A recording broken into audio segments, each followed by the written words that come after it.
bagay sa Mang Tomas, syempre, manok. Lagi kang kasama, mas masarap kapag palagi kang bitbit. Oh, Ang bagay sa Mang Tomas ay kilawin, sisig. Ang bagay sa Mang Tomas ay longganisa. sarap, ibul sarap, ibul sarap, ibul sarap, ibul sarap, ibul sarap. Oy, oy, oy! Ang bagay sa Mang Tomas ay tosino, tosino, tosino. Sa labas ka na ay medyo jahe na. Mas okay syempre kung may pocket Convenient size. siya, tsaka madali siyang bitbitin. Okay siya kasi nasa sachet na eh. Mura na, madami pa.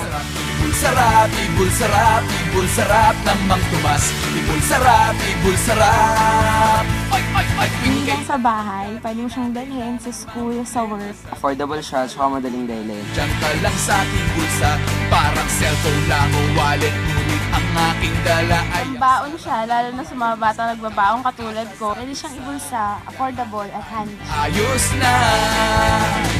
Sarap, ibul sarap, ibul sarap, ibul Pwede sarap. na siyang dalhin pag may baon sa school. Orar akong kahit saan. Ay, ay, ay. Sarap, ibul sarap, ibul sarap, ibul sarap ng Mang Tomas. Ibul sarap, ibul sarap, Bull sarap na! ibul sarap.